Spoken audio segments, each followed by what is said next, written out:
There was a time when humanity built a god out of fear, a god not of heaven, but of reason, law, and control. They called it Leviathan, and under its shadow, peace finally reigned. But peace has a strange memory. It remembers what it took to exist: the blood, the silence, the surrender. In the last chapter, we watched that surrender take form. Fear united mankind, reason shaped it into order, and the great Leviathan rose, vast, cold, and merciful in its own way. Humanity found safety, yes, but also the quiet weight of obedience. Tonight, the story continues. The world has changed, yet the shadow remains. Nations now move like players on a vast board, each calculating, fearing, and pretending to trust. We have traded swords for treaties, kings for systems, and faith for algorithms. But the pulse beneath it all is still the same. Among nations, there is no common power, and thus no peace. Hobbes saw it long before we did. He saw the storm, not just in men, but between them. He saw that even as we built empires of reason, we carried the same fragile heart that once feared the dark. So tonight, let your thoughts drift as we return to that shadow, the one stretching quietly across centuries. Because the world you live in now, it's still the world that fear built. Imagine a vast ocean at night. No borders, no harbors, only the slow sway of dark waves and distant lights drifting across the mist. Each ship watches the other, silent and uncertain, their reflections trembling on the water like cautious hearts. In that quiet, every sound matters: a creak of wood, a shift of wind, a spark on the horizon. It is not war, but it is not peace either. This, Thomas Hobbes might say, is the world between nations, the state of nature returned, not among men, but among states. In his words, among nations, there is no common power, and thus no peace. For centuries, we have built walls, treaties, and institutions to contain chaos. Yet beyond every border lies that same uneasy stillness, the watchful balance of power, the fragile truce of fear. Hobbes believed that peace exists only where there is a sovereign strong enough to command obedience. Within a nation, that power is called government. But among nations, no such Leviathan stands above them. Every state lives as a self-preserving being, cautious, suspicious, endlessly calculating. The fear that once ruled men now rules empires. In the absence of a global Leviathan, Hobbes would whisper, fear becomes the diplomat. And indeed, it does. Each embassy meeting, each handshake, each promise written in ink carries the ghost of this fear. It is the fear of betrayal, of weakness, of vanishing beneath another's ambition. Yet that same fear holds the world together, not through love, but through restraint. Think of the ocean again. The ships do not collide, not because they trust each other, but because each knows the cost of impact. So they circle, signal, and drift, a choreography of distance.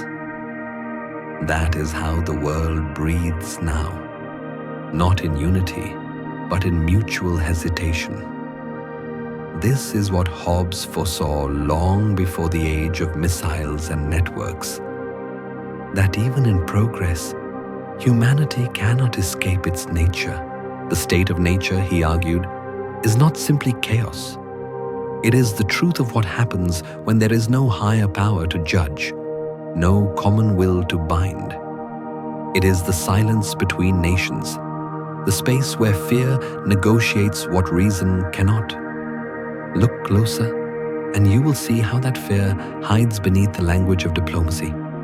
We call it deterrence. We call it national interest. We call it security. But behind every title lies the same trembling instinct: self-preservation. Hobbes wrote that the passions that incline men to peace are fear of death, desire of such things as are necessary to commodious living, and a hope by their industry to obtain them.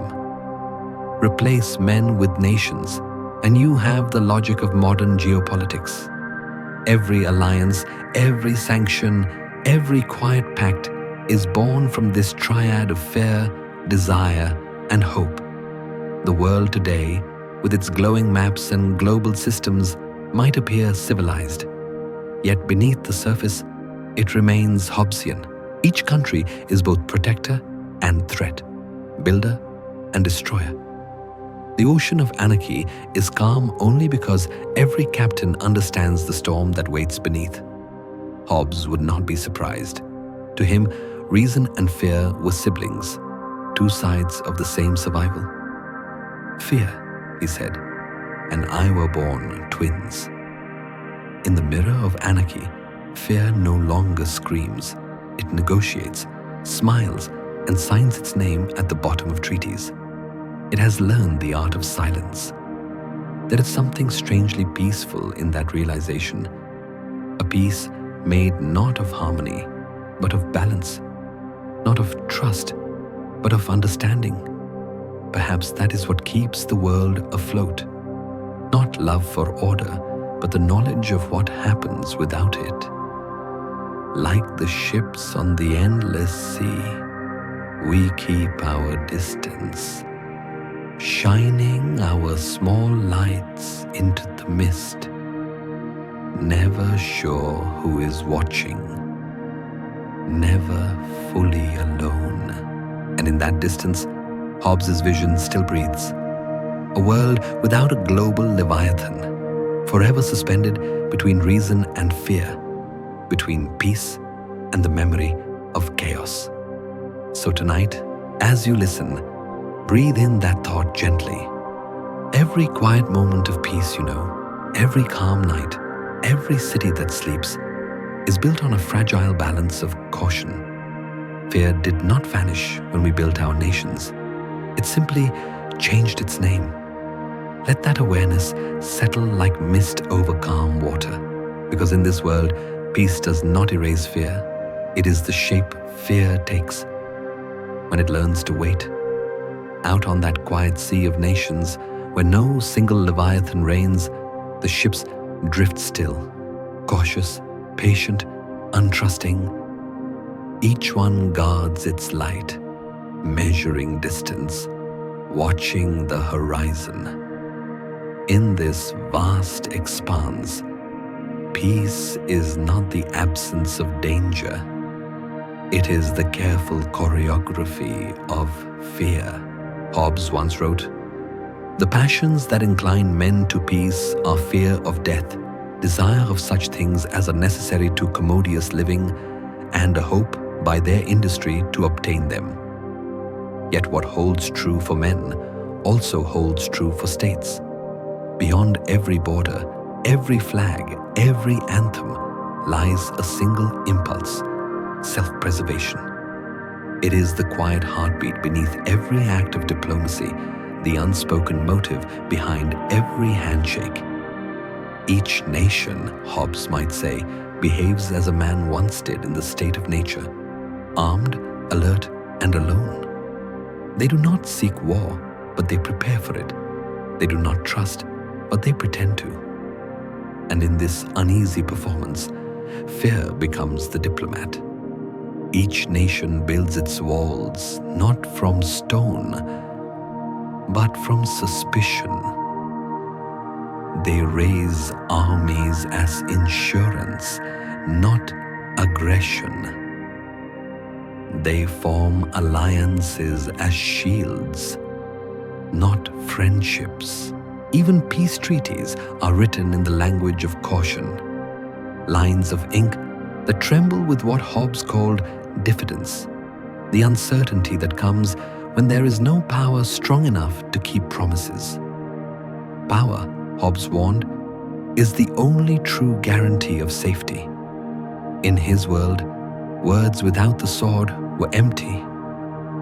Covenants without the sword are but words. And in our world, centuries later, that logic still governs quietly beneath the surface of politics.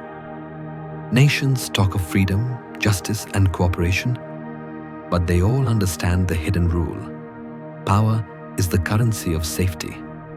Think of a global meeting room. Polished wood, flags in perfect symmetry, translators whispering in a dozen languages. On the surface, it is calm, rational, civilized. Yet beneath every speech runs the same calculation. Who can be trusted? Who must be contained? Who can be replaced? The rhythm of diplomacy is the rhythm of self-preservation. Slow, deliberate, never fully still. In this way, fear is not chaos, but structure. It organizes the world without uniting it. It is the invisible order that Hobbes understood long before international politics gave it names like realism, balance of power, and security dilemma. He predicted that even if men achieved peace within, they would still live in a world without peace beyond. For among nations, as among men, the natural condition is one of war. Not open conflict, but an enduring readiness for it. The quiet tension that never sleeps. And yet, there is something strangely peaceful in that logic. Because fear, in its own way, keeps us alive. It teaches caution, it restrains ambition. It reminds nations, as it once reminded men, that survival requires awareness, not arrogance. Every act of diplomacy, every treaty signed, every envoy sent, is a small attempt to tame that fear, to give it shape, to turn chaos into ritual. Perhaps that is why, even in peace, nations continue to build armies, not because they wish for war, but because they cannot forget how fragile safety truly is. Hobbes would understand this perfectly. To him, reason was born from fear. It was fear made intelligent, fear that learned to think. The same is true for global politics. Every strategy, every negotiation is fear learning to speak politely. So as the world drifts onward, satellites watching from above, ships moving across invisible trade routes, diplomats trading words in silent rooms, the same ancient law still breathes beneath it all. Self-preservation, the instinct that makes us wary, the logic that makes us human. It is not a flaw in our nature, it is our foundation. Because without it, there would be no restraint, only the hunger for dominance. Without fear, there would be no diplomacy, only destruction. And so, in this fragile balance, we continue the dance. Fear guides the steps. Reason sets the rhythm. Together, they build the only peace we know. A peace that endures not because we trust one another, but because we remember what happens when trust fails. Let that thought rest in you for a moment. Every calm you see in the world, every border unbroken, every city that sleeps, is the quiet victory of fear over recklessness. In Hobbes' world, as in ours, it is fear that speaks the language of survival, and diplomacy is simply its most graceful voice. The ocean of diplomacy drifts on. Every nation sails its own course, guided not by trust, but by caution, not by love, but by logic. Fear has become fluent. It negotiates, it bargains, it signs in silence. Yet beneath this choreography of suspicion lies a deeper longing. The same ancient desire that once led men from chaos to covenant. The wish for safety that does not have to be earned every day. In the stillness between treaties and threats, a quiet question begins to rise. can there ever be one power to unite them all? Thomas Hobbes never wrote of a global government, yet his logic whispers toward it. If peace requires a sovereign, one will strong enough to bind all others, then perhaps humanity's only hope lies in the creation of a Leviathan beyond borders, a power that could hold the nations themselves accountable. But what kind of being could that be? A ruler above rulers? A law that governs all laws? Or something else? A dream humanity keeps returning to but never truly believes in? Think of the world as Hobbes saw men before government, equal in vulnerability, bound by fear, yet endlessly divided by pride. Now stretch that vision across continents.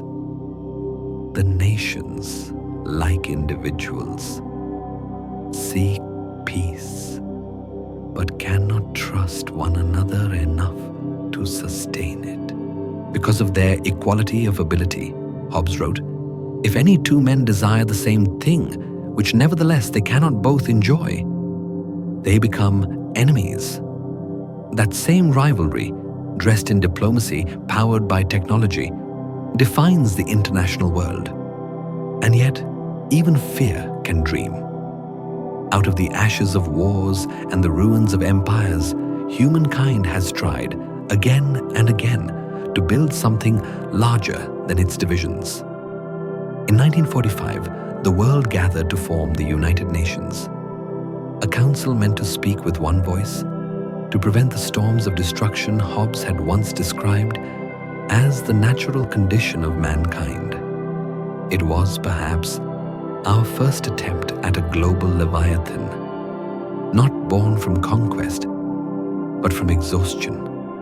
The UN is not a ruler, not truly. It cannot command, only request, cannot punish, only persuade. It is, as Hobbes might say, a Leviathan without teeth, a creature of conscience rather than sword. And yet, its existence tells a story that even in the absence of absolute power, humanity still dreams of order.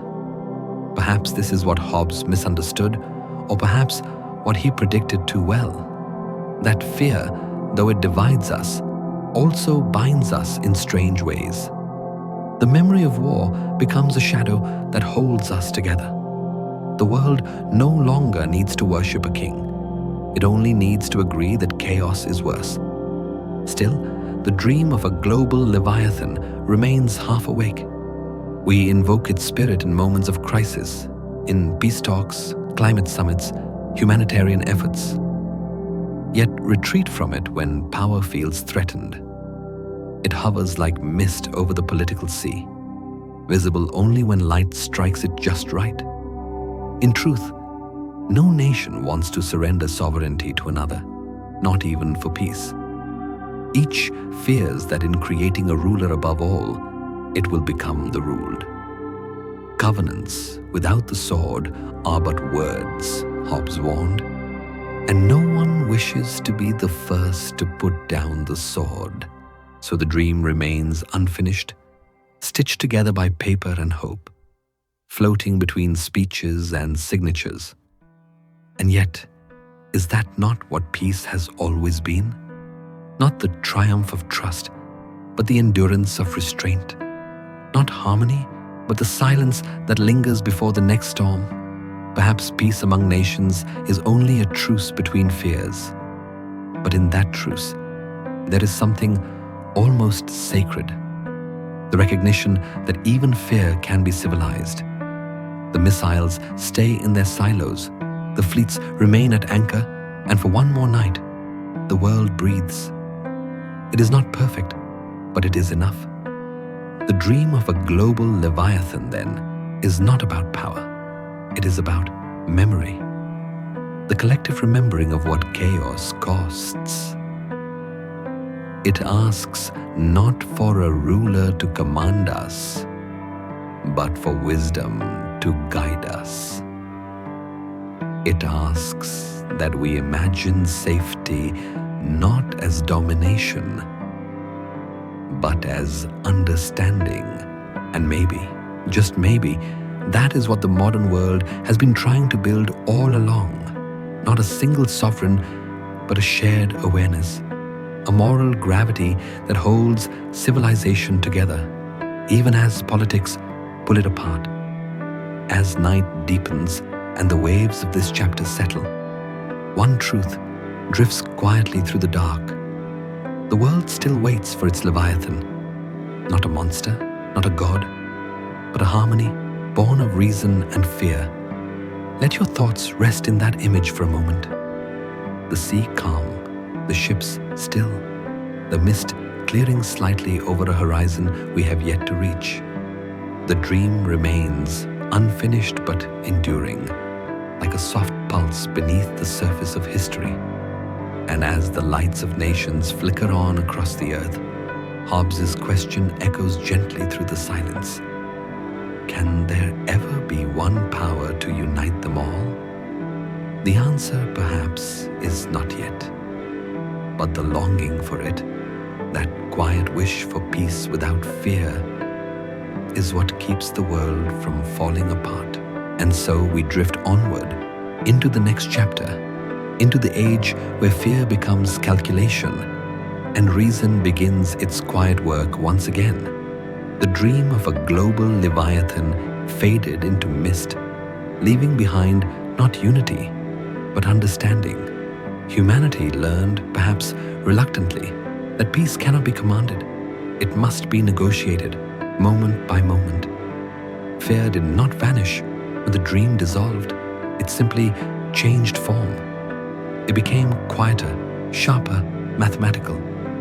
Hobbes had once seen fear as the first teacher, the instinct that led humankind out of chaos. But in the modern age, that instinct evolved. It learned to measure, to predict, to strategize. Fear did not fade, the narrator might whisper. It evolved into calculation. In Hobbes' world, survival was not an act of passion. It was an equation. Every choice, every alliance, every silence was part of a hidden formula that balanced risk against safety. In Hobbes' world, we might say, survival is not instinct. It is math. Imagine the modern world as a vast board of moves, a chess game played not with kings and pawns, but with entire nations. Each decision is a response to another's possibility, each gesture a signal that says, I see you and I remember. In that silent exchange lies the evolution of fear itself. It no longer screams or threatens, it computes. Game theory, though born centuries after Hobbes, feels like his logic reborn in numbers. It takes his vision of human behavior, driven by self-interest, limited by distrust, and turns it into a system. In this model, the world becomes a network of decisions, rational, deliberate, but haunted by the same uncertainty that shaped the state of nature. Every actor, whether individual or nation, seeks to maximize safety, minimize loss, and survive the unpredictable intentions of others. It is fair with discipline, logic wrapped around instinct. The heart of Hobbes translated into the language of mathematics. Consider the everyday world, a company hesitating before a merger, a politician delaying a vote, a person pausing before speaking the truth. Each act is a small calculation of risk and reward, not unlike nations measuring the cost of war, or lovers gauging the danger of honesty. As Hobbes wrote, reason is nothing but reckoning, adding and subtracting of the consequences of general names agreed upon for the marking and signifying of our thoughts. Every alliance, every hesitation is a move in an ancient game. And just like in that ancient state of nature, no player can ever be sure of the other's true intent. The fear that once came from swords and storms now flows through algorithms and probabilities. To live wisely is to anticipate. To survive is to think ahead. This logic has become the quiet rhythm of the modern world. Corporations calculate markets. Governments calculate threats. Even individuals, scrolling through their daily lives, calculate the risks of speaking, of loving, of being seen. Fear has learned the elegance of logic. Reason has learned the humility of uncertainty. On this vast chessboard of existence, every move carries memory. The past teaches caution, and the future whispers what might go wrong. That whisper is what keeps us steady. The soft echo of Hobbes' world in the age of data. And yet, beneath all this intelligence, something deeply human remains. Fear, even refined by logic, still beats like a pulse beneath the numbers. It still carries warmth, hope, and the fragile wish to be safe. The equations of game theory may predict our choices, but they cannot erase the trembling that gives them meaning. Hobbes would likely have smiled at this. He understood that reason was never a substitute for fear, only its transformation. The mind does not silence the instinct. It gives it structure, rhythm, purpose. The thoughts are to the desires as scouts and spies, he wrote, to range abroad and find the way to the things desired. So tonight, as you listen, imagine the world breathing through this quiet logic, not chaotic, not calm, but in motion.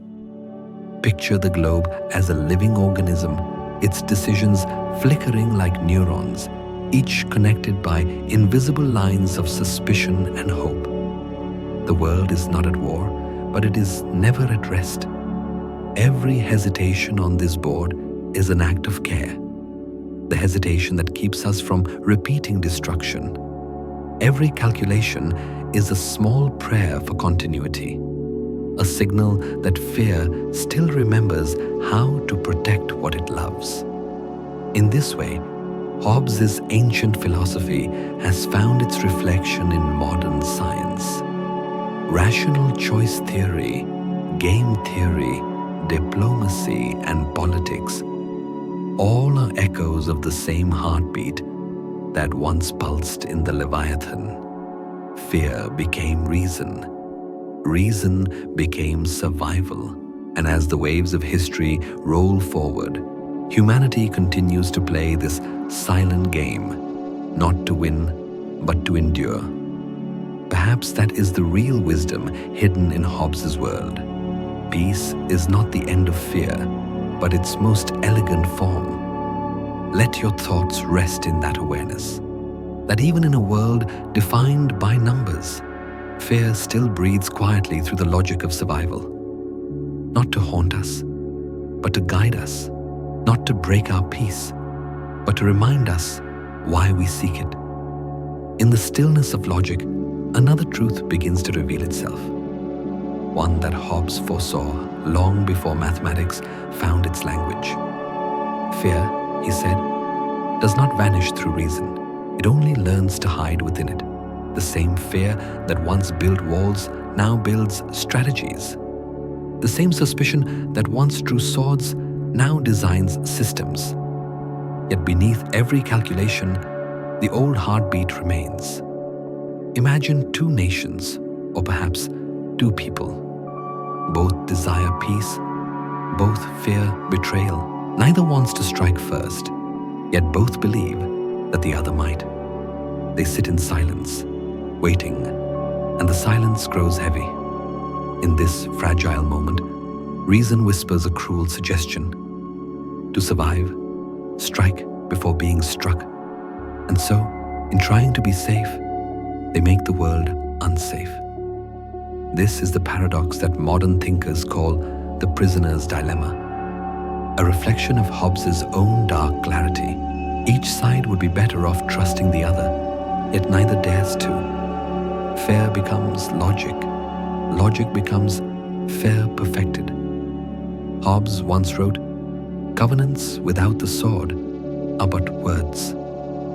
It was his way of saying that promises mean nothing without the power to enforce them. The prisoner's dilemma proves this in the cold precision of numbers. 2 prisoners, 2 nations, 2 minds, each calculating, each mistrusting, each trapped by the same uncertainty that built the Leviathan in the first place.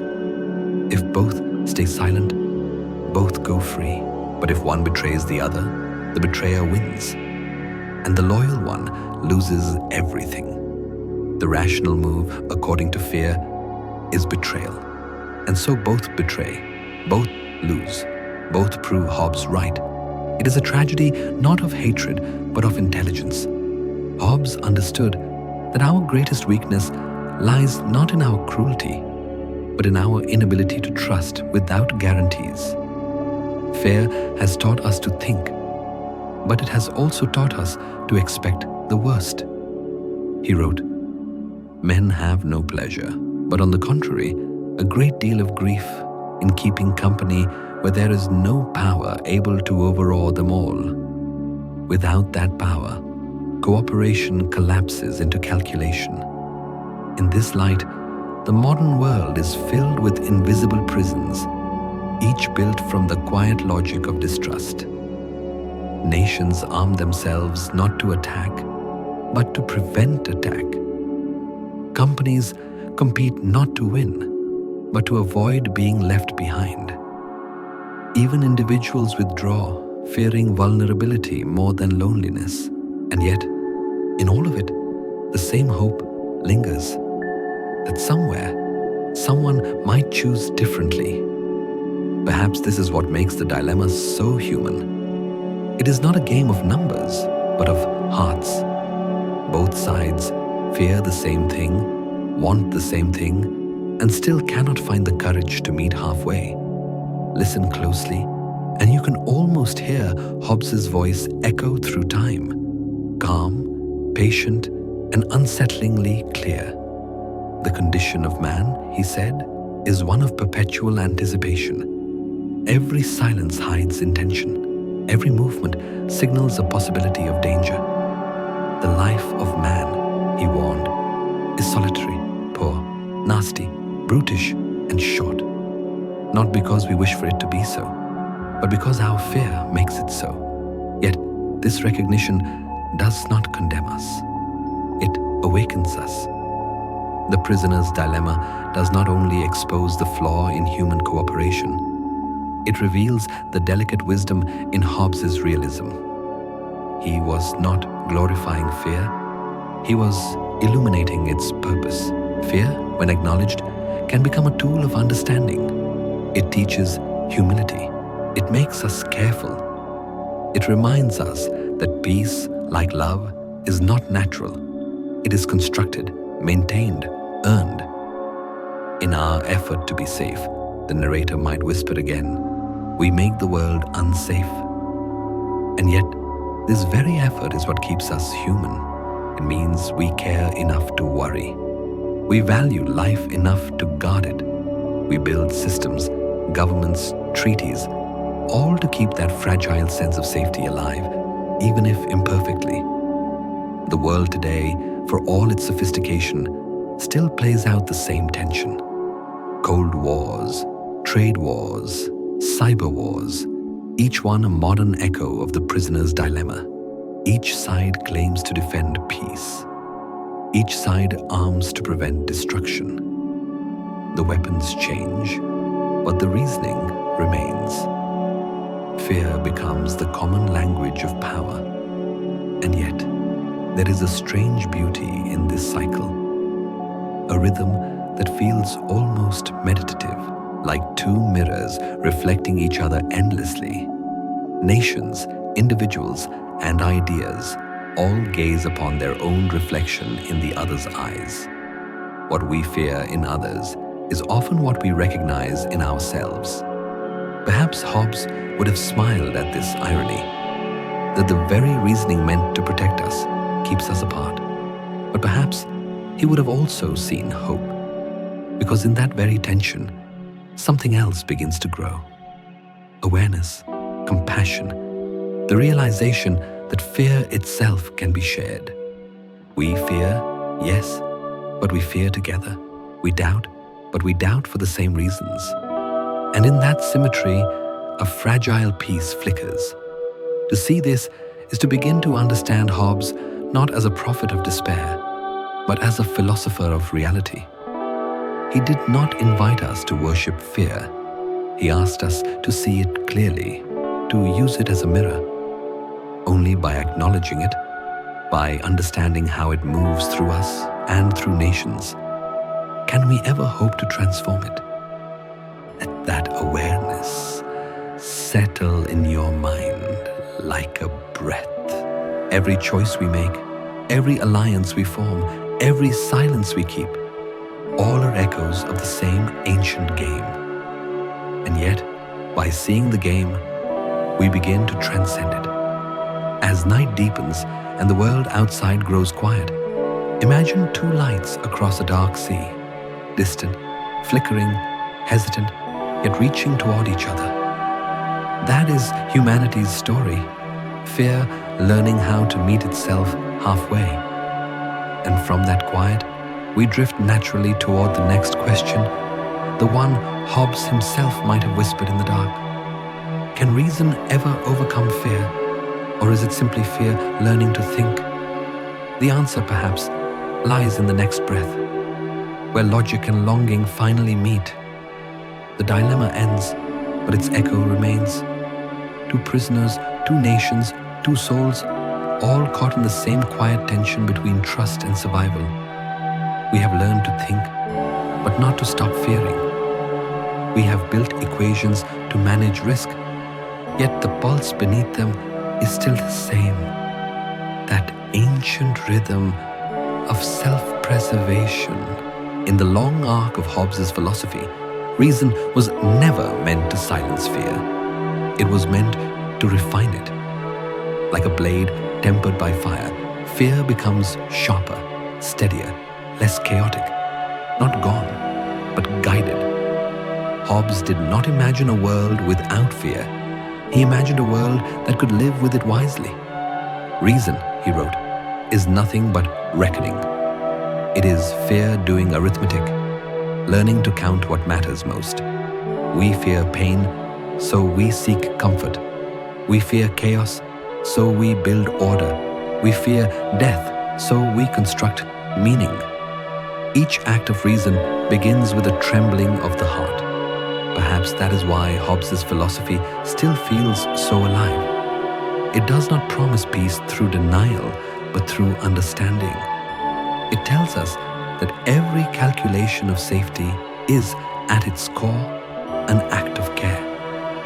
That the mind's logic is only the heart's caution translated into words. Reason is fear that has learned to breathe slowly. Picture it. A child once frightened by thunder now listens, counting the seconds between flash and sound. The fear is still there, but it has transformed into rhythm, awareness, understanding. That is what Hobbes offered humanity, not deliverance from fear, but harmony with it. This idea may seem cold, yet there is something deeply compassionate hidden within it. To Hobbes, fear was not shameful. It was the root of empathy, the foundation of cooperation, the reason we build communities at all.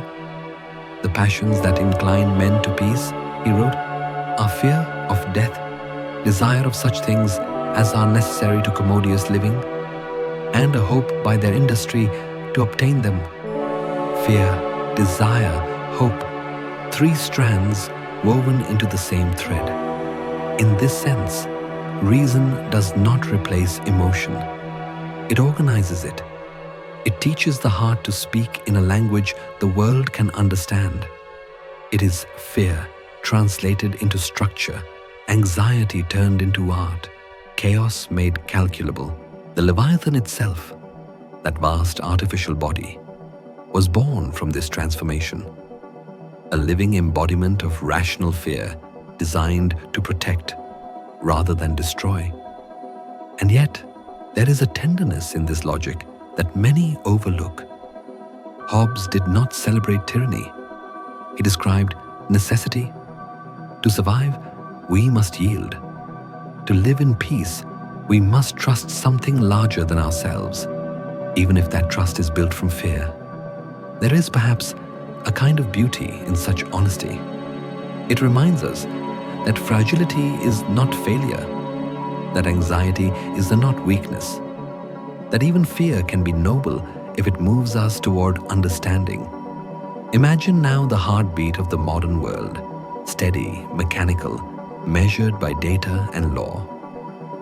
Beneath the systems of order, the algorithms of prediction, the treaties and contracts, one can still hear that slow breathing, reason inhaling, fear exhaling.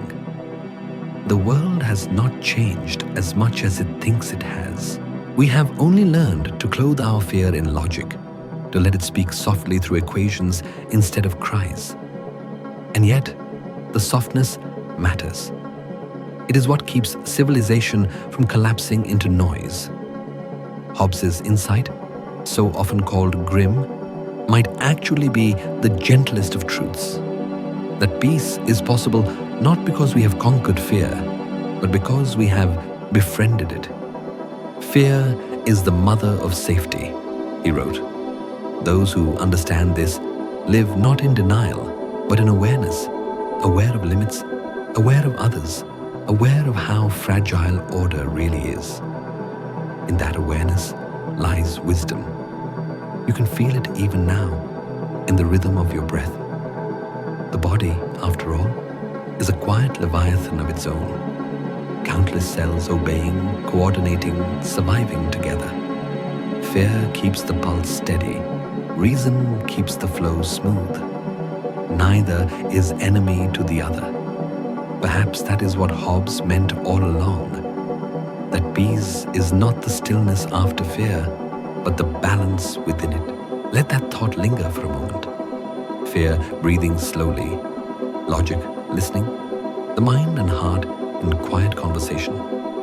And as this reflection settles, the path ahead begins to open, the next chapter of the journey. For every philosophy, like every life, must face its challenges. Hobbes's rational world will soon meet the dreamers, Rousseau, Kant, Marx, Rawls, who will ask whether fear can truly guide the human spirit or whether something greater must replace it. But before we enter that debate, take one last breath with Hobbes. Inhale the steadiness of reason, exhale the tremor of fear. They are not opposites. They are companions, bound by the same will to live. And in that balance, in that quiet dialogue between courage and caution, the rational heart continues to beat, slowly, peacefully, endlessly. The breath of reason slows, and the echo of fear fades into a wider silence. Hobbes's world, ordered, cautious, built upon necessity, stands like a vast monument in the dawn of modern thought. Yet, as the centuries turned, others began to gather around it, gazing upward, questioning its shadow. Every thinker who came after him in some way was his echo, or his rebellion. Hobbes had given humanity structure, but not spirit. He had taught the mind how to survive, but not how to transcend. To some, that was wisdom. To others, it was confinement. One by one, the children of the Leviathan began to speak. Rousseau, Kant, Marx, Rawls, each a different note in the long conversation that followed Hobbes's thunder. Jean-Jacques Rousseau looked at Hobbes's cold description of humanity and felt something stir in protest. Hobbes had said that man, left to himself, lives in fear. Solitary, poor, nasty, brutish, and short. Rousseau whispered back, man is born free, and everywhere he is in chains. To him, Hobbes's world was not the truth of nature, but the consequence of forgetting it. He saw innocence where Hobbes saw danger, compassion where Hobbes saw calculation. In Rousseau's mind, fear was not our origin, it was our wound. Yet in that opposition, the two were mirrors of one another. Hobbes feared chaos, Rousseau feared civilization. Both longed for peace, but they sought it in different directions, one by controlling the wild, the other by returning to it. Then came Immanuel Kant, quiet, severe, yet deeply moral. He saw in Hobbes's Leviathan a necessary evil, a safeguard for a species that could not yet govern itself through ethics. But Kant believed that reason could evolve beyond fear. For him, morality was not born of survival, but of autonomy, the ability to obey laws we give to ourselves. Act only according to that maxim, he wrote, by which you can at the same time will that it should become a universal law. To Kant, the true Leviathan was not outside us, but within, the moral law in the heart. In this way, he tried to complete Hobbes's work, to lift reason from fear into duty, from necessity into virtue. Yet the shadow of Hobbes remained, reminding him that ideals without power are only dreams. And then, centuries later, Karl Marx looked upon Hobbes's world and saw its machinery still turning, not as a metaphor, but as an economy. Where Hobbes saw individuals in competition, Marx saw classes in struggle. He agreed that fear rules the human condition, but he changed its language. Fear of poverty, fear of exploitation, fear of being forgotten. The Leviathan, Marx argued, had never vanished. It had simply changed form. It was now built of factories, contracts, and invisible chains of labor. His challenge was both furious and compassionate. He sought not only to describe the world, but to change it. Yet even in his revolt, Marx carried Hobbes's pulse, the idea that structure, not sentiment, shapes our fate. Both believed in systems. They only disagreed on who should hold the sword. Finally came John Rawls, calm and deliberate, centuries removed from Hobbes, but still caught in his orbit. In A Theory of Justice, Rawls imagined a new kind of social contract, one designed not by fear, but by fairness. Behind what he called the veil of ignorance, individuals would choose the rules of society without knowing their own position within it. In that imagined neutrality, equality might be born. Yet the old question still lingered. Could people truly reason without fear? Or had fear already become part of reason itself? Each thinker tried, in their own way, to wake humanity from Hobbes's long dream. But the dream endured, not because it was perfect, but because it was honest. Hobbes had not painted an ideal world. He had painted the one that existed, and though philosophers may have softened his edges, the shape of his vision remained beneath their brushstrokes. In the quiet rhythm of this debate, something profound emerges. Hobbes did not fail because he was wrong. He failed because he was incomplete. He spoke to the body, not the soul. He secured peace, but not meaning. Yet perhaps that was his intention all along, to leave space for those who would come after, to let others build upon the foundation he had laid in the storm. It is easy to see Hobbes as the philosopher of fear, but in truth, he was the philosopher of beginnings, the first to map the fragile geography between chaos and order. Without him, there could be no Rousseau's innocence, no Kant's morality, no Marx's justice, no Rawls's fairness. Every vision that sought to redeem humanity began, knowingly or not, by standing in his shadow. As centuries pass, the conversation continues, a soft murmur between minds across time. The Leviathan sleeps beneath modern systems of law and technology, while new thinkers argue above it. Yet, in every argument about justice, power, freedom, and peace, Hobbes's question still breathes. What do we fear most, each other or ourselves? The answer remains elusive, shifting with every age, and that is why Hobbes still stands, not as a monument to certainty, but as a reminder of the ongoing search. As the narrator's voice softens, the thought deepens into calm reflection.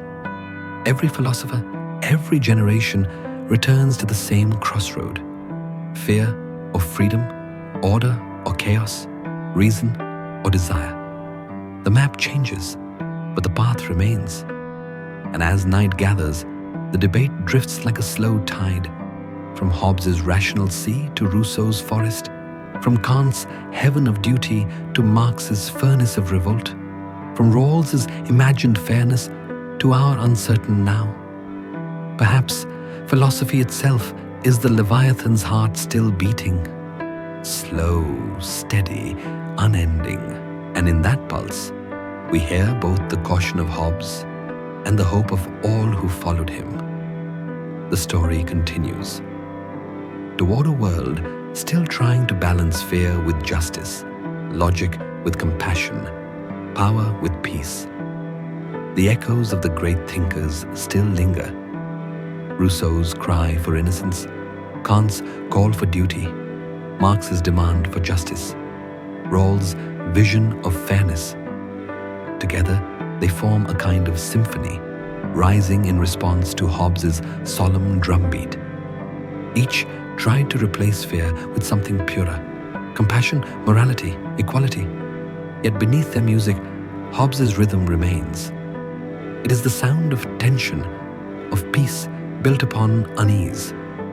Perhaps you too have felt it, that calm which hides a quiet tension, the silence before sleep, the uneasy peace between breaths, the fragile comfort of order that depends on invisible hands to keep it steady. This is where the question begins.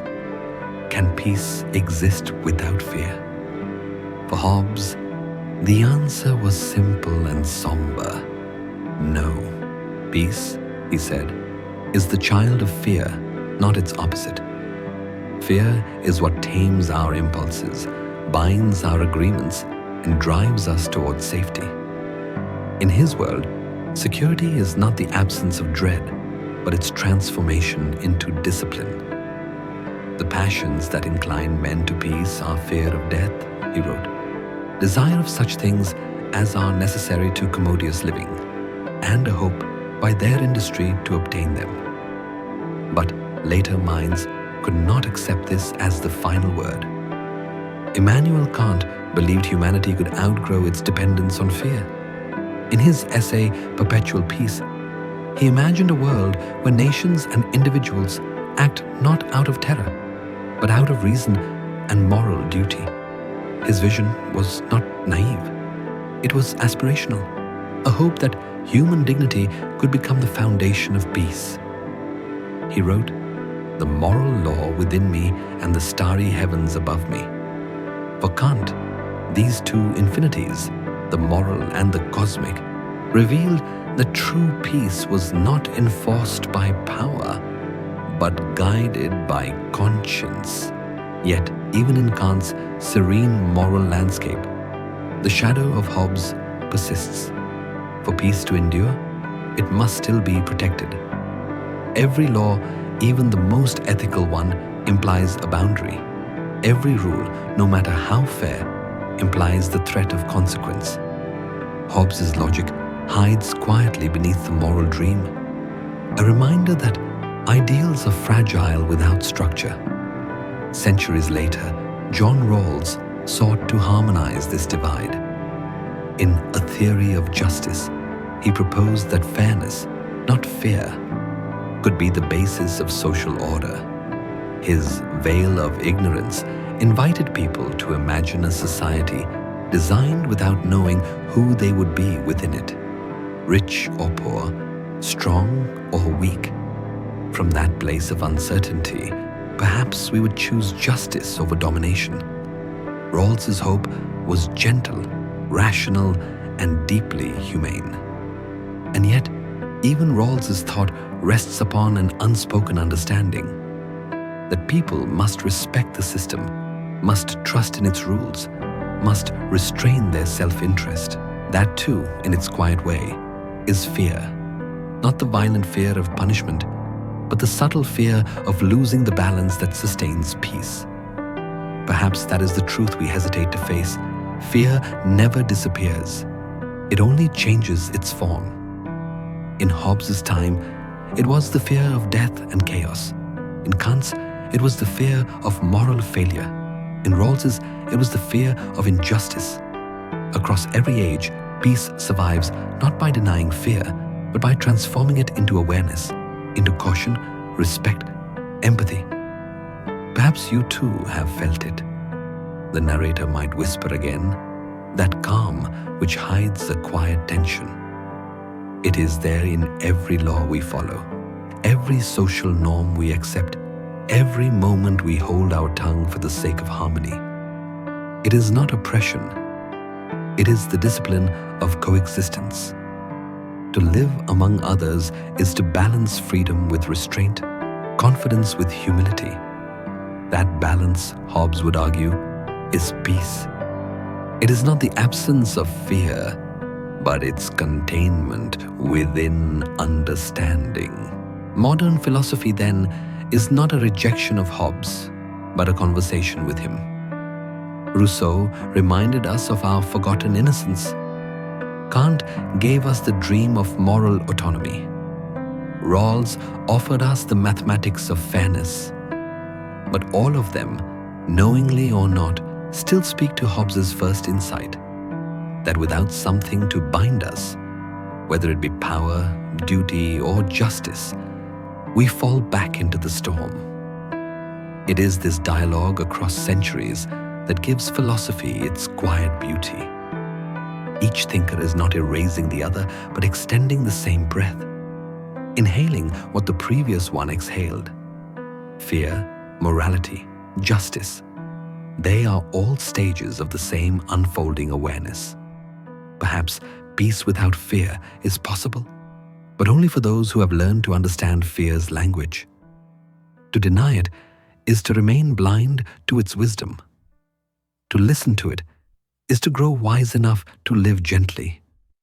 And so the story continues, through the calm and the tremor, through duty and doubt. Peace, like the human heart, beats between opposites. It expands and contracts, gives and restrains, hopes and remembers. Hobbes once described reason as nothing but reckoning, but perhaps reason is also listening. Listening to the quiet pulse of life, the tension that keeps us alert, awake, and connected. Let that awareness drift over you for a moment, soft, steady, like the rhythm of a tide.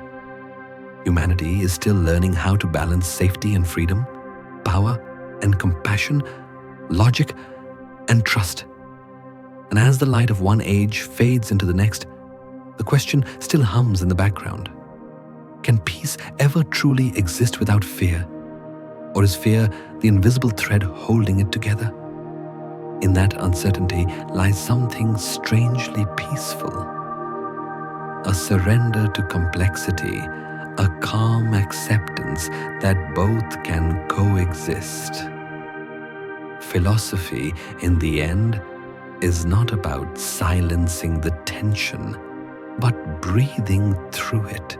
The voice of Hobbes fades into Kant's, into Rawls's, into ours, one long meditation across time. And as the thought settles, so does the listener, feeling the gentle truth that perhaps peace and fear are not enemies, but partners in the same quiet dance of existence. The voices of the philosophers begin to fade, but their echoes linger, soft, steady, endless. From Hobbes to Rousseau, from Kant to Rawls, the conversation stretches like a thread across centuries. It is not a battle of winners and losers, but a circle of thought, one that turns slowly and eternally around the same axis: fear and hope. Each thinker believed he had gone beyond Hobbes, yet each in his own way carried Hobbes within him, as a shadow beneath the light, as a foundation beneath the tower. Rousseau reimagined humanity's origin in innocence, but he could not escape Hobbes's question: what happens when that innocence meets power? Kant raised the moral law above fear, yet even he admitted that laws require force to protect them. Rawls built a society upon fairness, but fairness still needs order, and order still whispers the name Hobbes. Like a shadow that changes shape but never disappears, Hobbes remains wherever human beings seek peace. His words may feel cold, yet their honesty warms us.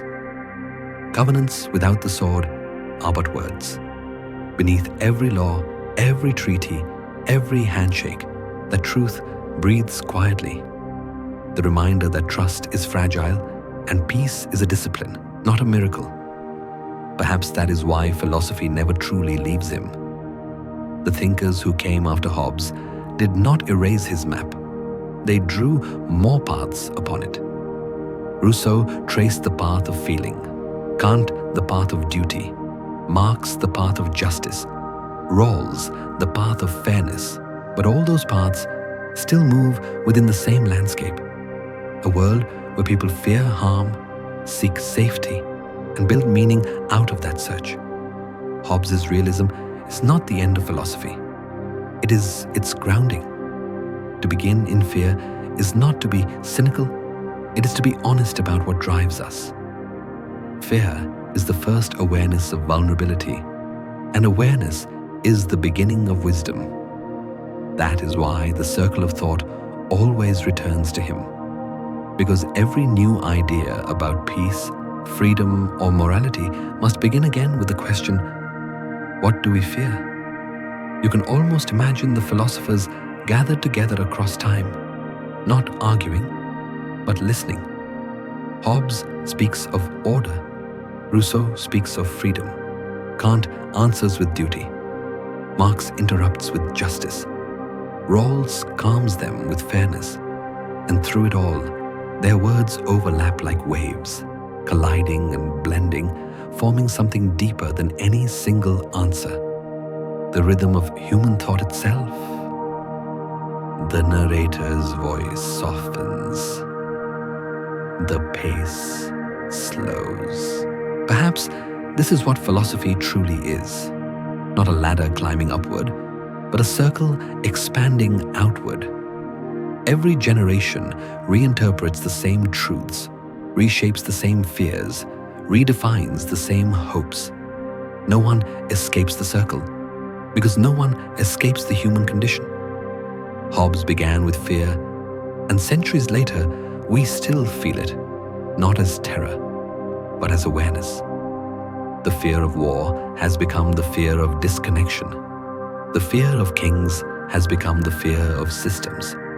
The fear of death has become the fear of insignificance.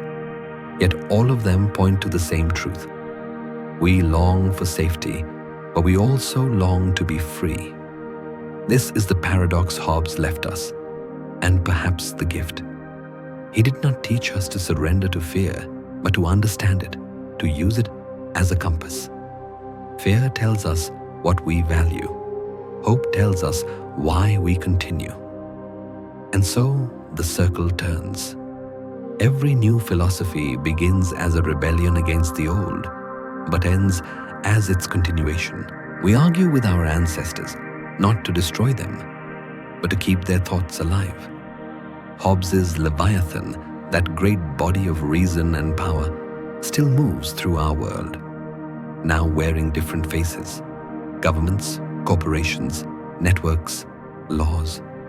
Yet its pulse is still human, its logic still Hobbesian.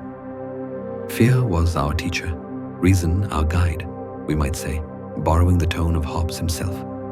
From that lesson came civilization. From that civilization came reflection.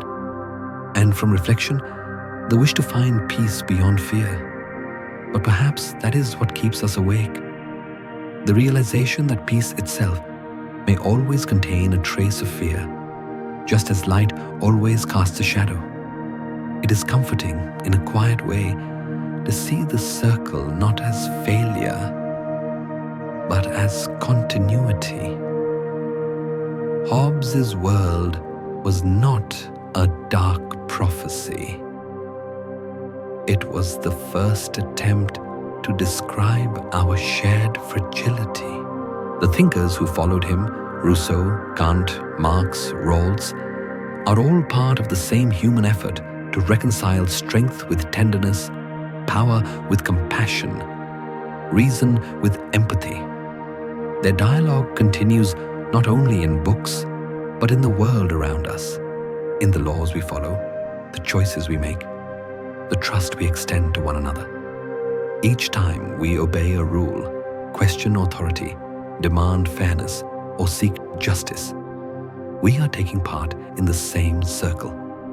We are still debating Hobbes, still building upon his foundation, still dreaming of a balance that may never come, yet is worth pursuing endlessly. The narrator pauses, letting the thought breathe. In this endless conversation between fear and hope, philosophy finds its calm. It does not promise perfection, only understanding. And in that understanding lies peace, soft and incomplete, like the hush that follows a question too deep for words. So let the circle close, but never end. Let Hobbes's shadow stretch into the present, reshaped by every thinker who dares to challenge it. For as long as humanity fears and dreams, his philosophy will remain, not as a doctrine, but as a mirror in which we see both our frailty and our strength. And as the voice fades, it leaves behind a final reflection that all of philosophy, from Hobbes to now, is one long dialogue between two eternal forces, the fear that binds us and the hope that sets us free. In that quiet balance, the circle of thought continues, slowly, endlessly, beautifully, breathing through time. The circle of thought closes softly, but the echo does not fade. Hobbes's Leviathan, once made of kings, crowns, and laws, now breathes through circuits, screens, and data. Its body has changed, but its pulse remains the same. The fear that once drove men to build thrones now drives them to build networks. The search for safety has not ended. It has only gone digital. The world we inhabit is not so different from Hobbes's. He wrote of covenants and authority, of men surrendering their wild freedom to gain peace. Today, we sign new covenants with every tap and every login, offering our information, our attention, even our silence, all in exchange for a sense of order. The voice lowers, almost a whisper. Every click is a covenant. Hobbes once said that society is an artificial man, a creation built from the collective fear and reason of its citizens. In the 21st century, that artificial body has become literal, an organism of data and code. We built systems to protect us from chaos, and yet we forgot that they too must be feared. Governments monitor borders not with swords, but with satellites. Corporations govern habits not through law, but through algorithms. Our lives unfold in invisible architectures of power, vast, quiet, intricate. The Leviathan has evolved, no longer roaring through commands, but whispering through recommendations. Its voice is the soft hum of your phone at night, the flicker of a notification that seems harmless, the calm glow of a screen that never sleeps. Thomas Hobbes could not have imagined this new kind of sovereignty, but he would have understood it perfectly. In his time, he warned that the condition of man is a condition of war of everyone against everyone. Today, that war is waged in subtler ways, through information, influence, and control. Nations guard not only their borders, but their bandwidth. Citizens defend not only their homes, but their data. Fear has not disappeared. It has migrated into code. The modern social contract is written in terms and conditions we seldom read. We accept them not out of trust, but out of fatigue. Just as men once accepted kings to avoid chaos, we now accept surveillance to avoid disorder. The logic remains Hobbesian. Peace at any cost. Order, even if invisible. Safety, even if purchased with freedom. The narrator's voice slows, gentle but deliberate. We built systems to protect us from chaos, and forgot they too must be feared. Every structure of power, no matter how efficient, carries the shadow of the Leviathan, the same temptation to grow beyond its purpose. Hobbes's insight was not that authority is evil, but that it is eternal. It changes its shape, but never its need. The Leviathan is not the state alone. It is any system in which humans seek refuge from uncertainty. Artificial intelligence, social networks, surveillance capitalism. Each is born from the same desire Hobbes described: to control the unpredictable, to make the future safe. Yet, as in Hobbes's time, control comes with a price. The boundaries of privacy blur, the sense of autonomy thins, and soon the covenant feels one-sided again. We obey for comfort. We comply for convenience. The freedom we trade seems small until it is gone. In this digital age, fear no longer needs a face. It hides in algorithms that learn our desires faster than we do. It speaks in patterns of data that shape our perceptions before we are aware of them. The sword of Leviathan has become invisible, but its authority remains absolute. Still, this is not a prophecy of despair. Hobbes never asked us to reject power, only to recognize it, to name it, to understand its necessity and its danger. His realism, often mistaken for cynicism, was in fact an invitation to awaken. The obligation of subjects to the sovereign, he wrote, lasts as long as the power by which he is able to protect them. That statement, written in the 17th century, could be a warning for the digital 21st. Power endures only as long as it protects, not manipulates. Perhaps that is what it means to live under the modern Leviathan. To exist within systems we both depend on and question. To know that protection and control are made of the same fabric. To remain aware that even peace can become a form of obedience if we stop asking who holds the key. The narrator breathes softly, the tone almost meditative. There is something strangely peaceful in acknowledging this truth. The Leviathan is no longer a monster to be feared, but a mirror reflecting the world we have built. A world woven from fear, trust, and reason. We are its architects and its inhabitants. The systems that govern us are extensions of our collective desire for safety, just as Hobbes's Leviathan was an extension of humanity's longing to escape chaos. In this sense, we have never left Hobbes's world. We have only translated it into light and code. The fear that once forged steel now forges data. The power that once ruled through decrees now rules through design. The covenant continues, silent, endless, invisible. Perhaps it is not power we should fear, but forgetfulness. The moment we stop recognizing how deeply our creations resemble their creator, the voice fades into calm. Every law, every system, every screen, they all trace their lineage back to the same idea. Fear made order, reason sustained it, and now technology carries it forward.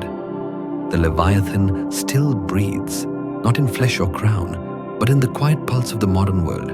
It watches, it protects, it learns. And as long as we seek safety, it will never die. The hum of the digital world never fades. It surrounds us, quiet, steady, omnipresent, like the breathing of something vast. The Leviathan has not vanished. It has simply gone unseen. Its crown is no longer gold, but light. Its throne is no longer stone, but code. In Hobbes' time, power had a face. The Leviathan was embodied in a monarch, a parliament, a sovereign state, visible, tangible, accountable. One could look at the king and say, there is the source of law. One could hear the decrees, feel the taxes, see the army. It was an age when obedience meant bowing before flesh and blood. Now, the sovereign is everywhere and nowhere. It no longer speaks, and yet it knows your desires. It hums in the algorithms that predict what you will love, buy, fear, and vote for. It dwells in the silent intelligence of machines that do not sleep. Every search, every swipe, every pattern of thought becomes part of its nervous system. The new Leviathan is invisible, yet it shapes the visible world. We used to surrender power to kings for safety. Now we surrender it to systems for convenience. We once feared the sword. Now we fear disconnection. The modern covenant is not written in ink, but in data, not enforced by soldiers, but by servers. Each term we accept online, each agree we click without reading, is another quiet act of obedience. The narrator's tone softens, reflective, warm, but faintly haunting. Perhaps Hobbes foresaw this, in spirit, if not in detail.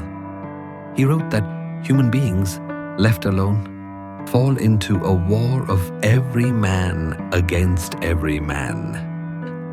To escape, we built a sovereign to govern us. But today, that sovereign wears many faces, corporations, networks, governments, all merging into a single organism of power. We have created once again an artificial body greater than ourselves. And yet this new Leviathan has no heartbeat. It learns instead of feels. It predicts instead of rules. It governs not by fear of punishment, but by seduction. The promise of ease, of efficiency, of connection. It does not command you to obey. It makes you want to. The philosopher Shoshana Zuboff once called it surveillance capitalism, a world where our behavior is the raw material of power. We no longer give our obedience through fear, but through habit. The chains have become comfortable, woven of light and habit and attention. We are no longer forced to kneel. We simply lean toward the screen. Still, the logic remains the same.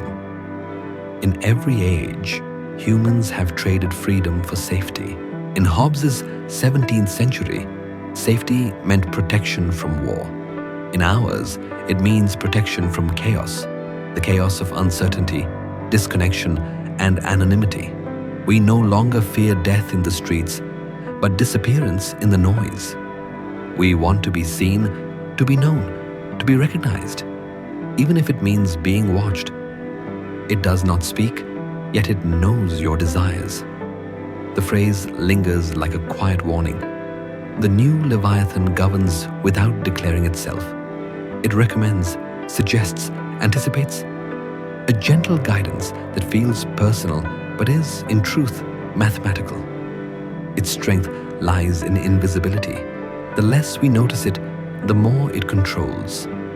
And yet, like Hobbes' original Leviathan, it exists because we willed it to. Hobbes believed the state was a mortal god, born of human consent, created to prevent chaos. In our century, we have built new gods, not of flesh, but of function. Systems that manage our attention, our information, our emotions. We no longer pray to them, but we depend on them just the same. It is easy to think of power as something external, a ruler, a government, a machine. But Hobbes would remind us that the Leviathan is not a tyrant imposed upon humanity. It is humanity itself, organized and amplified. The invisible Leviathan is us, the sum of our cliques, our fears, our collective desire for control. There is a strange comfort in this realization. If power has become invisible, it is because we have invited it into every corner of life. It tracks us not to harm, but to predict. It listens not to judge, but to serve. And yet, the boundary between service and domination is thinner than ever. The modern world feels calm, ordered, safe. But behind that calm lies the same equation Hobbes once described. Safety purchased through submission. The narrator breathes slowly, as though guiding the listener deeper into reflection. Perhaps the lesson is not to reject the new Leviathan, but to recognize it, to see the outlines of its invisible form. Awareness, after all, is the first act of freedom. Hobbes believed that knowledge of power was the beginning of peace. In this age, knowledge of systems may be the beginning of balance. The modern Leviathan does not roar, it whispers. It offers what we most crave: simplicity, clarity, belonging. And in return, it takes what we barely notice: our time, our focus, our inner quiet. It is tempting to believe that we are freer than ever. But Hobbes might smile faintly at that illusion. Freedom without security is chaos. Security without awareness is sleep. The delicate balance between the two is what defines every civilization. In that sense, nothing has changed. The same logic that shaped Hobbes' 17th century monarchy now governs our 21st century networks. The faces are gone, but the form remains. The Leviathan still breathes, unseen, patient, vast, in every code that keeps the world in motion. And in that quiet hum, there is both peace and warning. We are safe now, surrounded by the systems we trust. But perhaps, as Hobbes once wrote, man is not merely governed by fear, he is sustained by it. The modern Leviathan does not rule through fear of death, but through the fear of being left behind. So the story continues, gently and endlessly. Humanity seeking safety in the very things that make it vulnerable. The voice softens further, closing like a sigh. The Leviathan of kings is gone. The Leviathan of code remains. It does not speak, yet it knows your desires. It does not command, yet you follow. It does not punish, yet you obey. And as the world drifts deeper into its quiet order, one truth remains. The gods we build to protect us always find a way to rule us. The hum of the invisible Leviathan fades into stillness, like the sea after a long storm. Its presence is no longer loud or threatening. It does not demand obedience. It inspires it. And perhaps that is the final evolution of power, not to be feared, but to be trusted. Obedience no longer feels like fear. It feels like comfort. In Hobbes' world, fear was raw and open. It was the dread of war, of death, of chaos without end. People surrendered their freedom to escape that terror, to build a wall of order between themselves and the abyss. Today, that wall still stands, but we have grown used to its shadow. What once felt like submission now feels like safety. What once cost freedom now feels like peace. Man's life, Hobbes wrote, is solitary, poor, nasty, brutish, and short. That sentence, written nearly 4 centuries ago, still echoes through the quiet of modern life, not as prophecy but as a memory. Humanity has come far from that state of nature, but the instinct he described remains. The need to belong to something larger, something that promises security. We obey not because we are forced to, but because obedience has become the rhythm of survival. The narrator's tone softens, warm, calm, but with a faint trace of melancholy. There is a strange beauty in this calm. Our world is full of systems that protect, predict, and preserve. We live under their watch as one might rest under a blanket, unaware of its weight, only feeling its warmth.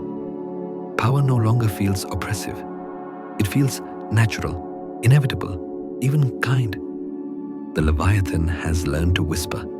Technology, governance, economy all form a quiet architecture of control, but it is an architecture built with our consent. Each law, each algorithm, each unspoken rule carries the echo of Hobbes's first covenant. I authorize and give up my right of governing myself to this man or to this assembly of men on this condition, that thou give up thy right to him. In the modern world, that covenant has no signature, but it is renewed with every act of compliance, every login, every purchase, every moment of acceptance. Obedience is no longer enforced through fear of punishment. It is sustained through design, convenience, and routine. We have traded anxiety for automation, uncertainty for predictability. The modern citizen does not bow to the king. He scrolls, clicks, agrees, all gestures of quiet surrender. And yet, in this submission, there is peace. The voice lingers over that word, peace, as if testing its meaning. Peace has always carried 2 faces, one radiant with safety, the other pale with silence. Hobbes saw peace as the highest good, the condition in which life could continue, unthreatened by violence or chaos. But he also knew its cost. To build peace, one must give up the right to disrupt it. To preserve order, one must restrain the impulse to question it. That trade, repeated across generations, becomes the foundation of every civilization. Perhaps that is why our age feels both calm and cold. The noise of conflict has faded, replaced by the soft hum of consensus. We have become so accustomed to peace that we no longer feel the weight of obedience. The boundaries between freedom and control blur into a quiet gray. The narrator pauses, allowing silence to fill the space between thoughts. There is no judgment in this reflection, only recognition. Humanity's story has always been a negotiation between fear and order, between the chaos we flee and the walls we build to contain it. Hobbes simply described that truth with painful clarity. Peace is not born of love or virtue, but of necessity. And as long as that necessity endures, so too will the desire to surrender. The invisible Leviathan, once a phantom of power, now breathes softly through every aspect of life.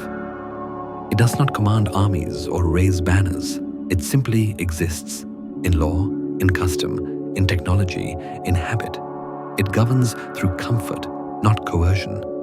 And comfort, once tasted, is the gentlest prison of all. Still, there is serenity in understanding this, to see the quiet submission for what it is, not an error, but a choice.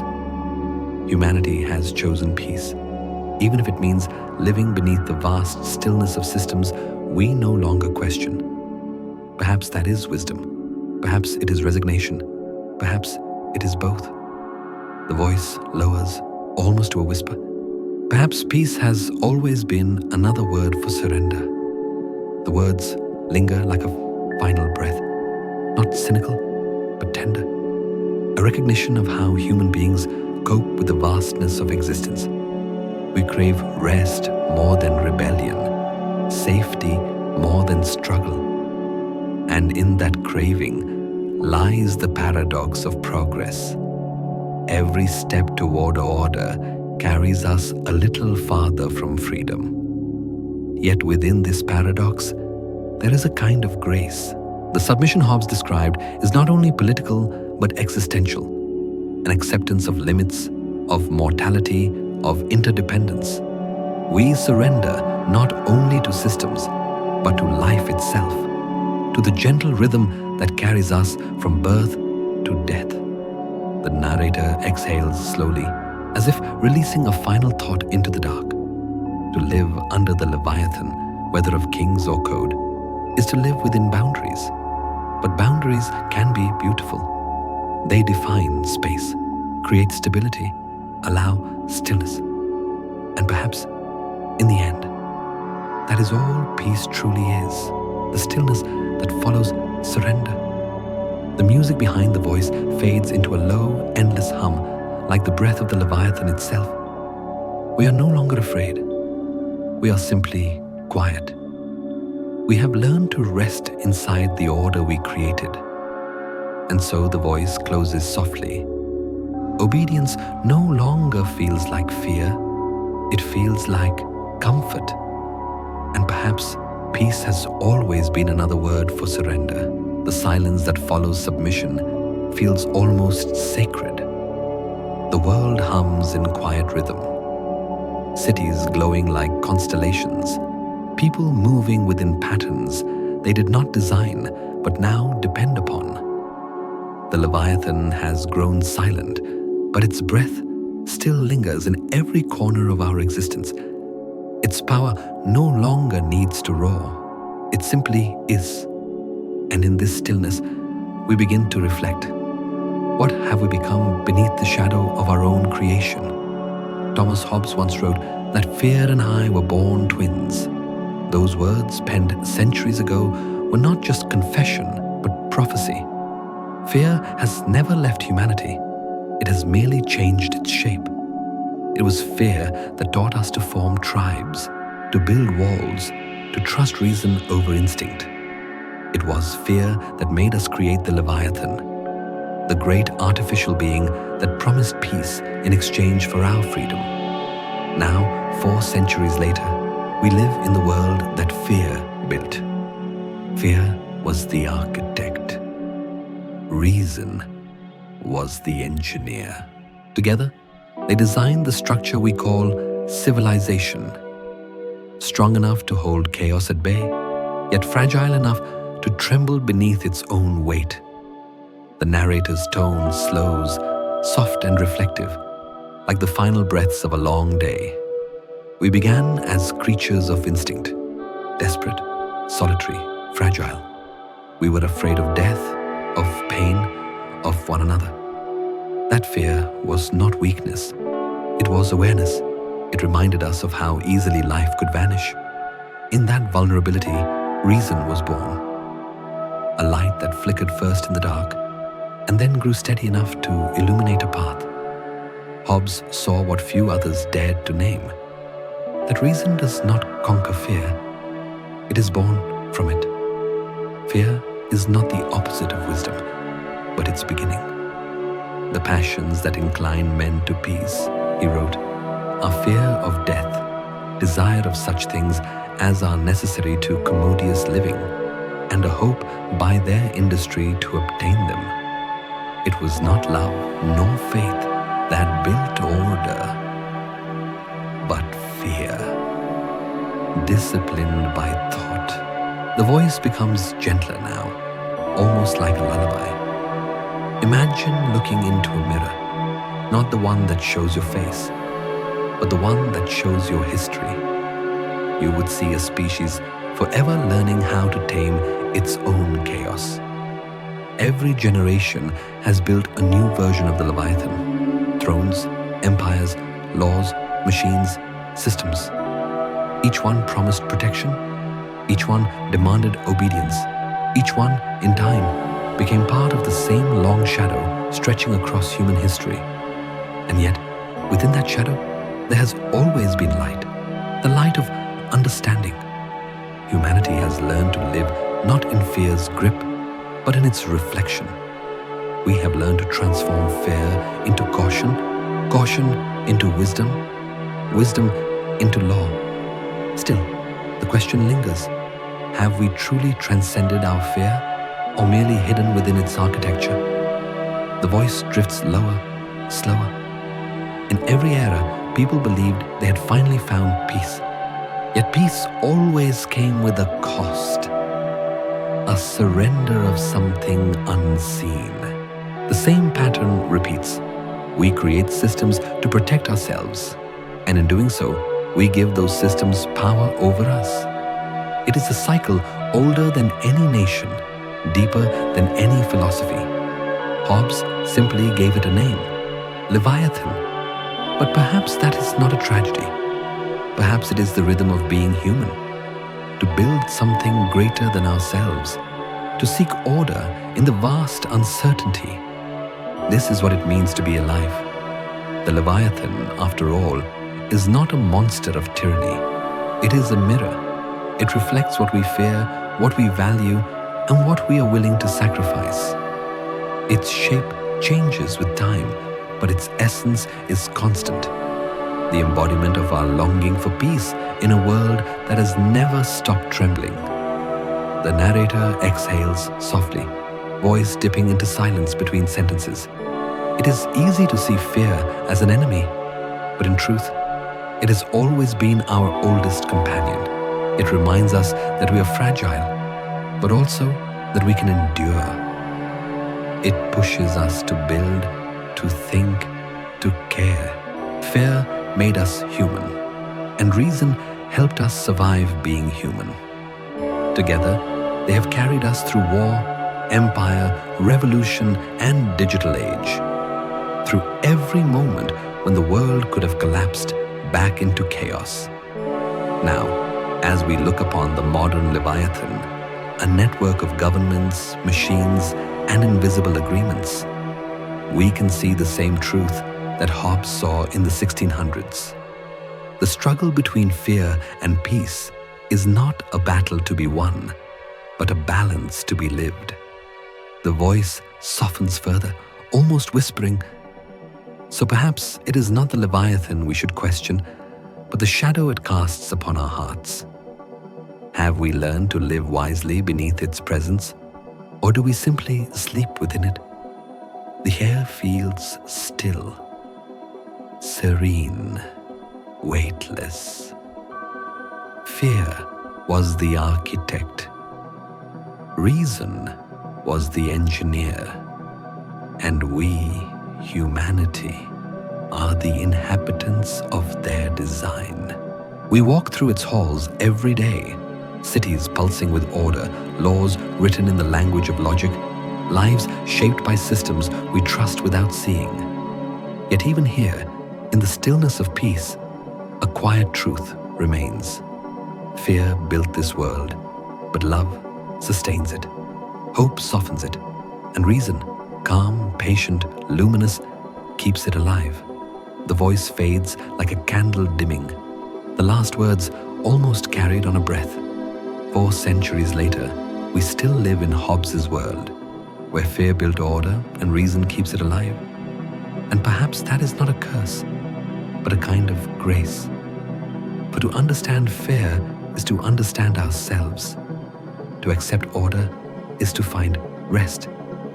And in that rest, that long, slow exhale of civilization, the Leviathan finally sleeps. The reflection fades into quiet understanding. Humanity has traveled far, from fear to reason, from chaos to structure. The Leviathan now stands not above us, but within us, woven into the rhythm of our daily lives. Its breath is the hum of cities, the murmur of laws, the calm predictability of routine. And yet, somewhere deep inside, a question lingers. Must we destroy what binds us, or simply learn how to live within it? Thomas Hobbes never promised freedom. He promised safety. His vision of peace was not the wild liberty of the natural world, but the gentle stillness of order, a calm that comes not from chaos defeated, but from chaos tamed. He wrote, "Covenants without the sword are but words." Peace in Hobbes' world could only exist when people accepted their limits, when they chose silence over rebellion, stability over passion. Peace has a cost. It is paid not in blood, but in silence. The narrator's voice is slow, warm, and low, like the fading light of dusk. To live within the Leviathan is not to be enslaved. It is to recognize the necessity of boundaries.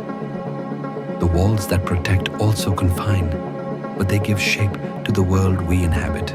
Every society, every person builds their own version of the Leviathan, a structure of rules, habits, and unspoken agreements that keep life from unraveling. We all live inside such frameworks, whether political or personal. In our modern world, the Leviathan no longer looks like a king or a crown. It exists in the systems that hold us, in the schedules we follow, in the quiet rituals that make our days predictable. To resist it entirely would be to fall back into chaos. To accept it is to find peace. Not a loud, heroic peace, but the kind that hums softly beneath the noise of living. Hobbes believed that fear taught us obedience, but reason taught us acceptance. In this final movement of his philosophy, we arrive not at submission, but at awareness. The Leviathan is not an external tyrant. It is a reflection of ourselves, our need for safety, our craving for order, our quiet longing to belong. The voice pauses, letting the listener breathe.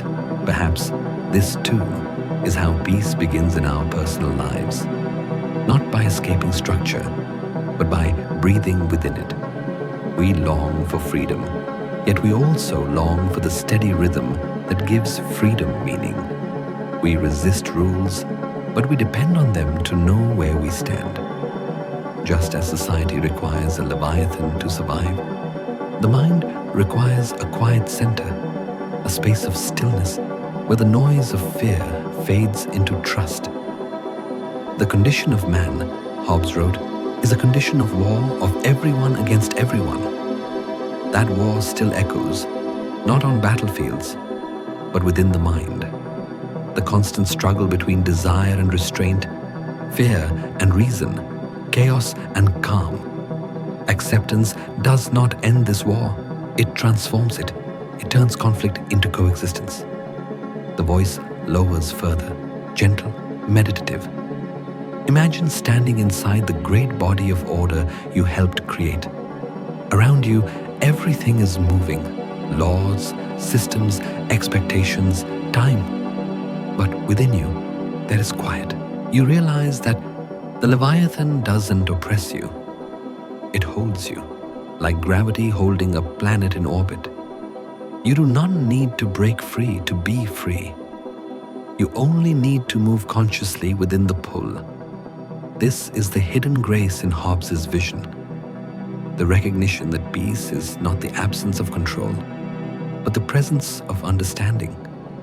Every boundary, every rule, every shared silence is a sign of trust.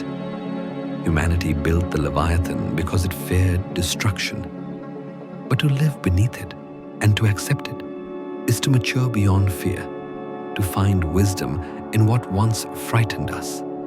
The music beneath the narration fades to a slower, softer rhythm. Acceptance, then, is not defeat. It is the quiet art of balance. We cannot escape the systems that shape us, but we can inhabit them gently. We can choose to breathe rather than resist, to rest rather than revolt. This is the philosophy of peace, not to overthrow the Leviathan, but to dwell within it with open eyes and a still heart. The narrator pauses again, almost whispering now. Perhaps true freedom does not lie outside the walls of order, but within them, in the ability to find peace even while bound. The Leviathan is not the end of the human story. It is the mirror that shows us how to live with our own nature. Peace has a cost, the voice repeats softly. It is paid, not in blood, but in silence. The silence here is not submission, but serenity, the calm that follows understanding. It is the silence of acceptance, of letting the world be what it is, and oneself be part of it. Hobbes' message, often mistaken for darkness, ends in light. His Leviathan, born from fear, is not a monster, but a guardian, the structure that allows life to unfold without constant dread. To live within it is not to lose your soul, but to find the stillness where the mind can rest. The narrator's tone drifts like a slow exhale. In this moment, imagine your own life, the rules you follow, the promises you keep, the invisible systems that hold your days together. Perhaps you have fought them. Perhaps you have feared them. But tonight, let them soften. Let their structure cradle you. Every order, no matter how vast, begins with a single choice: the choice to trust. Acceptance does not erase chaos. It simply stops fighting it. It lets the waves roll without drowning. It lets the noise fade without needing silence. And so, beneath the Leviathan, beneath the weight of all that humanity has built, you find not oppression, but peace. The music resolves into a single note, like breath meeting stillness. To live within the order is to live within yourself. To accept the world is to stop demanding that it be different. And in that moment, peace ceases to be an idea. It becomes a home. Peace has a cost. It is paid not in blood, but in silence. The quiet of acceptance lingers, soft as candlelight fading through a still room. The voice slows, gentle and measured, like the final breath of a long reflection. The great machine of order, the Leviathan, hums quietly beneath all things. Its breath fills the night, steady, patient, eternal. You can almost feel it, that rhythm of human creation, the pulse of reason woven into the silence of peace. Now, as the echoes of thought begin to settle, you can let go. Not in defiance, not in defeat, but in trust. Hobbes once wrote, "The obligation of subjects to the sovereign lasts as long and no longer than the power lasteth by which he is able to protect them." Yet tonight, there is no ruler, no law, no sword, only the awareness that protection and peace have become one. The Leviathan is no longer a monarch of fear. It has become the quiet order inside every breath you take. The narrator's voice lowers, intimate, as if speaking directly to the listener's heartbeat. It has been a long journey, from fear to reason, from chaos to covenant, from the roar of power to this moment of calm.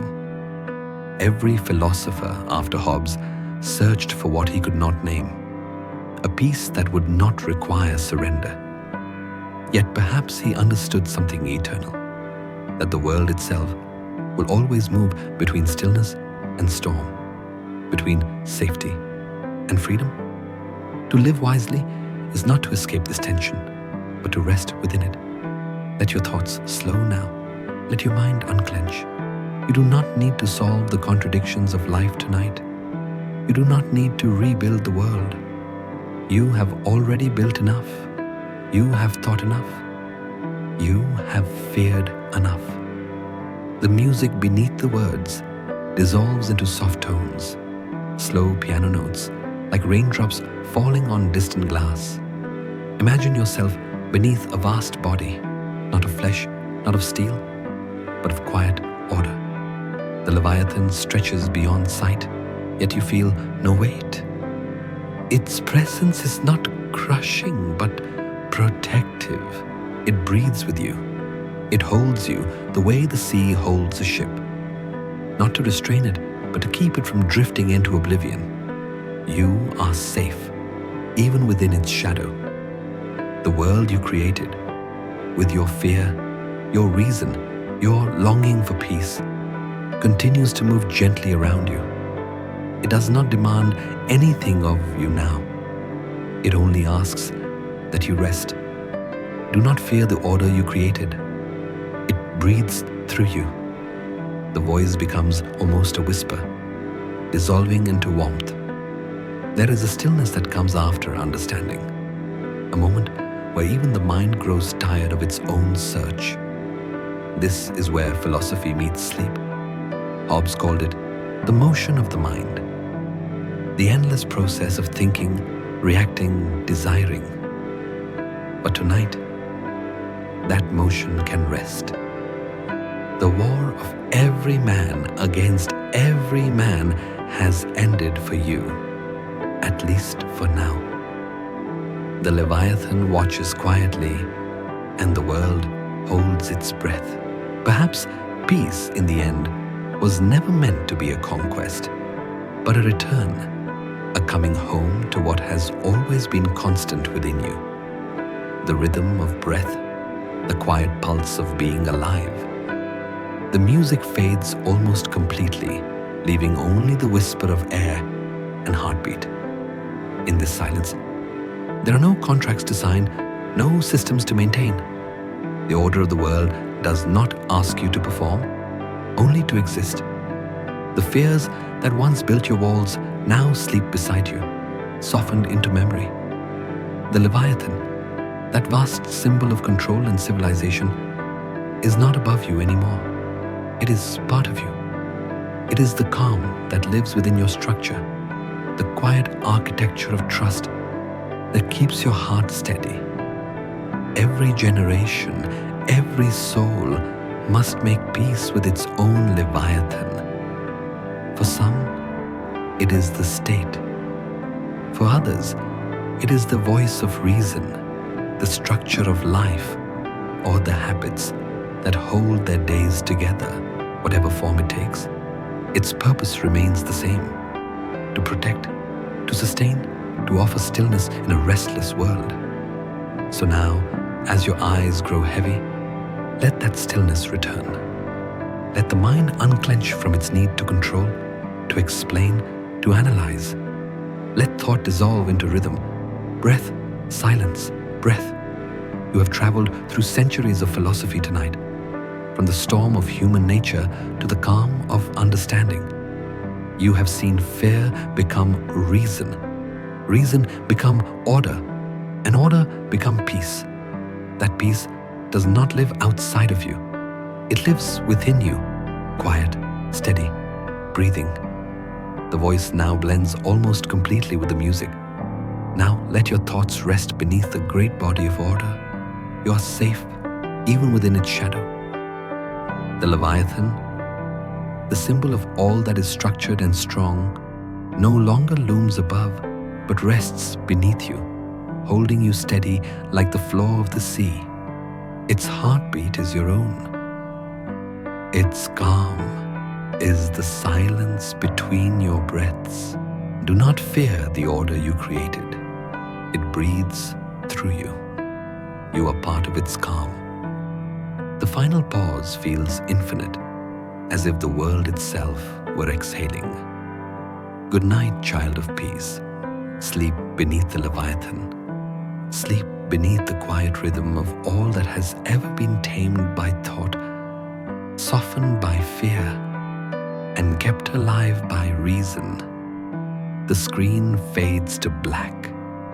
Only the sound remains, one long, slow breath of the world itself, before it too disappears into silence.